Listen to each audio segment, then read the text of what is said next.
Hello students, जैसा कि हम लोगों ने लास्ट टर्म में ये सीखा कि अगर लॉकआउट या स्ट्राइक होती है तो मिनिमम रेंट में कितने तरह के चेंजेस आ सकते थे। मैंने इसमें आपको 4 कॉन्सेप्ट बताए थे कि इन चारों कॉन्सेप्ट से आप समझ सकते हैं, सीख सकते हैं कि उसमें क्या क्या चेंजेस होंगे।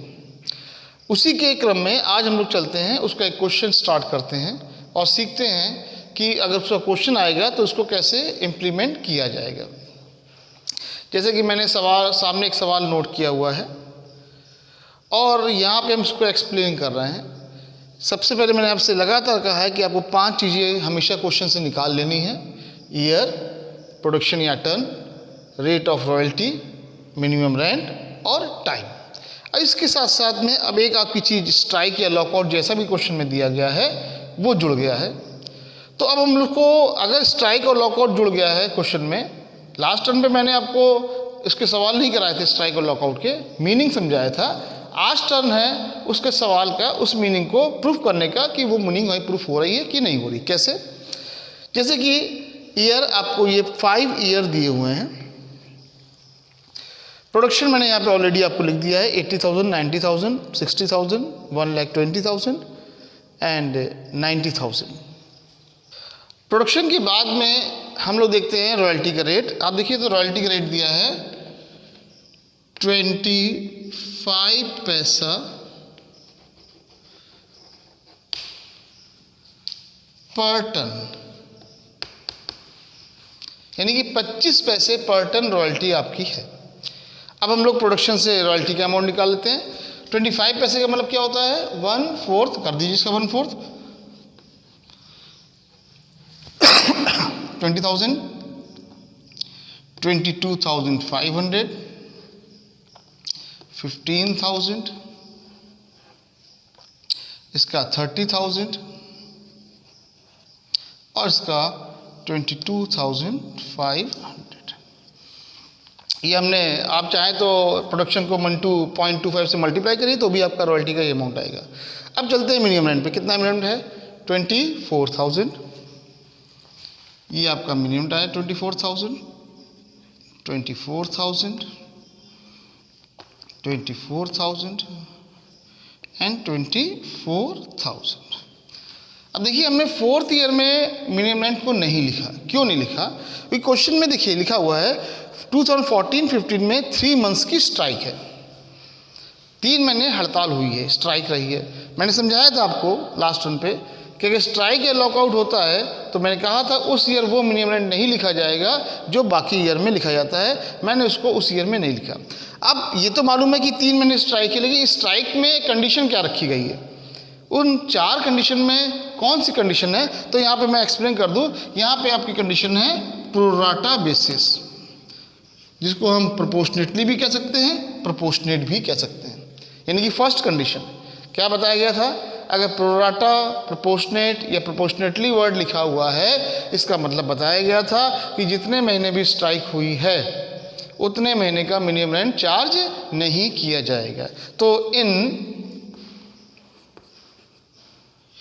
2014-15 में आपका मिनिमम रेंट कितना चार्ज किया जाएगा? 14-15 ये है,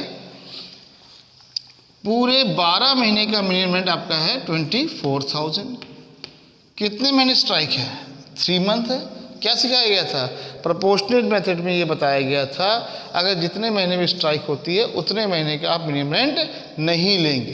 तो अगर 3 महीने की स्ट्राइक है तो कितने मंथ्स का लेंगे हम लोग? 9 मंथ्स का लेंगे क्या? Minimum rent. अब 9 मंथ्स का मिनिमम कितना आ जाएगा? सॉल्व कर लीजिए। 18,000। तो उस ईयर का मिनिमम आपका आ जाएगा 18,000। देखिए मैंने कहीं पे भी कटिंग नहीं करी है, साफ साफ क्वेश्चन चल रहा है हमारा। फिर से समझ लीजिए, जिस ईयर स्ट्राइक या लॉकआउट हो उसको आप उस ईयर के नीचे लिख लीजिए। बाकी ईयर में जहाँ स्ट्राइक लॉकआउट नहीं, आप नॉर्मल अपना मिनिमम लिखते आइए, उस ईयर छोड़ दीजिए जिस ईयर स्ट्राइक या लॉकआउट है। फिर आपको 4 कंडीशन याद रखनी है जो मैंने आपको लास्ट टाइम में सिखाई थी। उन चारों में से ही कोई एक कंडीशन मिलेगी। जैसे यहाँ पे आपको सवाल मिल रहा है कि प्रोराटा बेसिस है, in the year of strike the minimum charge will be proportionately, मतलब स्ट्राइक के ईयर में मिनिमम रेंट को प्रोपोर्शनेटली चार्ज किया जाएगा। बताया गया था जितने महीने स्ट्राइक है उतने महीने का नहीं चार्ज करना है। 9 मंथ्स का मिनिमम रेंट चार्ज किया, वो आया 18,000। लगातार हम ये कहते आ रहे हैं कि दो ये कॉलम हमारे और आपके ऊपर डिपेंड करते हैं।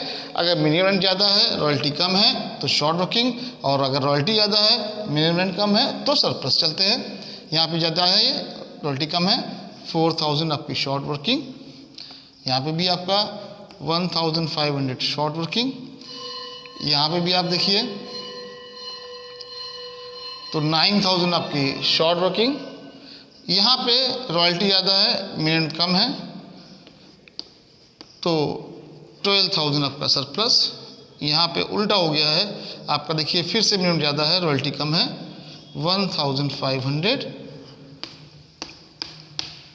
आपका शॉर्ट वर्किंग। एक फिर से हो गया है और शॉर्ट वर्किंग कम है तो आपको कितना जाएगा 1,500 शॉर्ट वर्किंग में। यहाँ पे आप टाइम देखिए तो टाइम क्या लिखा हुआ है, फर्स्ट 4 ईयर। इस टाइम के बेस पे ही इन दो कॉलम का डिटर्मिनेशन होता है। लगातार हम इस चीज़ को हर सवाल में एक्सप्लेन करते आ रहे हैं। Most probably question next year के हुए थे, इसलिए हमने अब जो क्वेश्चन लिया है जिसमें टाइम का रिक्यूपमेंट फर्स्ट 4 ईयर का है। Short working can be रिक्यूब in first 4 year. चलते हैं फर्स्ट 4 ईयर में। मैंने आपको फर्स्ट लेक्चर में जब जिस दिन मीनिंग समझाई थी उसके बाद समझाया था कि फर्स्ट ईयर का मतलब है जिस ईयर की शॉर्ट वर्किंग होगी उसका टाइम उसी ईयर से स्टार्ट होगा। जैसे first year time short working है तो टाइम कहाँ से स्टार्ट होगा, फर्स्ट ईयर से। कितना टाइम है, फर्स्ट 4 ईयर, तो 1, 2, 3 एंड 4।